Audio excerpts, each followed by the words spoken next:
Eyes, the sneezing, the sinus pressure, all signs that the cold and flu season has begun. So if it hasn't struck you yet, what you can do to prevent it. I think it's striking my house right now as we speak.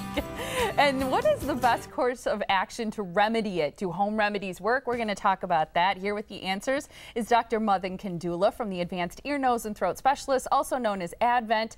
He was just named, we found out, one of Milwaukee's healthcare heroes for 2009. Congratulations. Way to go. Thank you. That's fantastic. What does that mean? What does that mean, especially outside of your own medical practice? It's an honor. I mean, we just found out about it last week, and it's great. I mean, I guess I was nominated in the category for advancements in healthcare, which kind of goes with our name. But so for our kind of the things we've done for sinus care, and it's nice to be recognized. I'm impressed. Well, yeah. You've pioneered so many different things, and I think you are out there leading and showing other people how to use some new technology. And you also introduced me to the neti pot.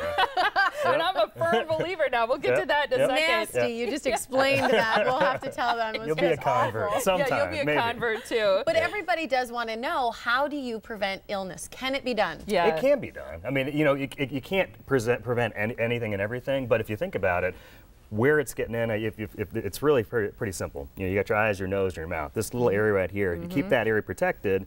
With a mask. Well, yeah, mask and goggles. If everybody walks around with mask and goggles, no colds. We'd be good. But seriously, if you can keep things from getting in those areas, because that's, I mean, a virus or even bacteria, I mean, this is fertile ground, so warm, moist environments that are kind of, you know, tucked away, and that's how things get into your body. So if you can keep them out, and the simplest thing, obviously, washing your hands, you know, using the antimicrobial gels, that sort of stuff, you know, makes some sense. But the very simplest thing is keeping your hands away from your face. As simple as that, and silly as that sounds, that's a real, I mean, if you look around, lots of folks are, you know, fiddling around with their face. And fiddling, that's how you get the stuff up there. So even if you kind of brush your nose, you could actually that's how you just get doing it. this. You know, forget about the whole, like the whole thing about being out in the cold. That doesn't do it. But if you know, you rub your nose, you rub your eyes, especially. You know, you got it. Well, and that's always, I think, that you have kids too. That's the trick with kids, telling them to keep their hands away from their face. You know, they're at school all day doing that kind of stuff. Okay, so are there things that people can do at the very first sign of trouble? Things that they can kind of kick into high gear to help ward off symptoms? Yeah, I mean,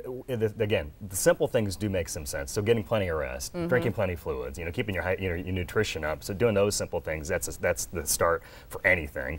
Now, up and, you know, beyond that, it's really treating the symptoms. So a cold or a flu, those are just viruses, and viruses, lots of folks, everybody has viruses that come into their body, and lots of times you don't know about it because your body fights them off. If your body has a hard time fighting it off is when you notice the symptoms. And so what your body's trying to do when you get a cold or a flu or those sorts of things is trying to get that out of there. That's where you get the stuffy nose, you get the runny nose, your eyes get itchy, everything's trying to swell up and kind of block that from coming in.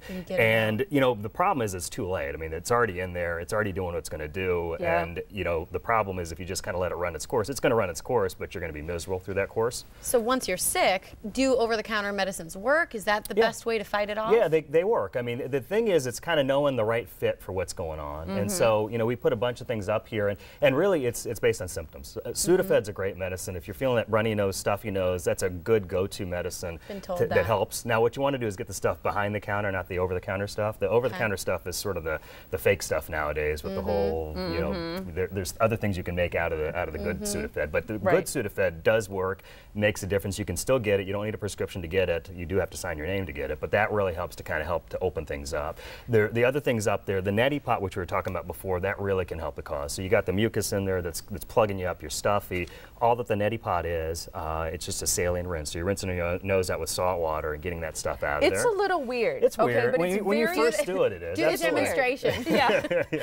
But it's very inexpensive because it's just saline water, and it is very effective, a very natural way to keep that area moist and also clean. What about those combo medications, especially for kids, because it's like you could treat the whole world. It's like cold, sinus, flu, cough. What do you think about those? I don't like them. You know, the problem is because you're taking a lot of stuff that you don't need. And so, you know, if you go based on your symptoms, and that's what I do when I get a cold or my kids get a cold, what I'm doing is treating their symptoms, you know, specifically what's going on, what are we trying to get rid of.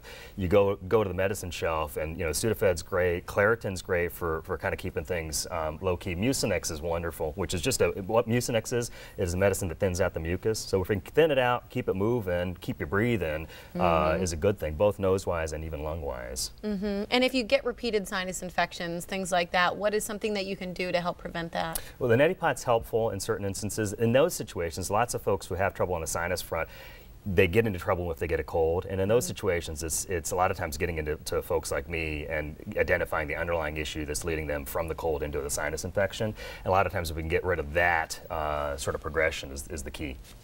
I want to make sure we ask too, there's been this widespread news about the H1N1 flu virus, and people, you know, are concerned, and probably rightfully so. Is there any way that people can really distinguish between the symptoms of a seasonal flu and the swine flu? Not really, no. No. That's the hard part. I mean, that's so it's kind of a lead up to not much information, meaning that, you know, the symptoms are the same. All that the H1N1 is a different variety of the flu virus. It's a new-ish. I mean, it's been around for a while, but it kind of hit out, and now it's coming back. And so lots of folks who missed the boat that way are getting it and getting hit hard with it. The other sort of difference with the H1N1 is the folks that it's hitting are not the normal folks that tend to get sick with the regular flu.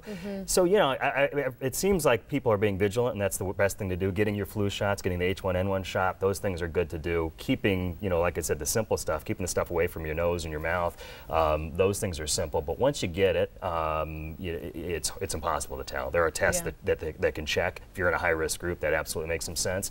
But it's trying to stay ahead of the curve. And stay home if you do get sick. Exactly. So keep the kids home too from school. Yep. Well, if you want to check out more from Advent, you can visit their location on North Mayfair Road. Give them a call, 414-771-6780, or visit their website. There's lots of great info on there as well at www.advent.md. Thank you so much, Dr. Thank you. Nice to see you, Doctor. Thank you.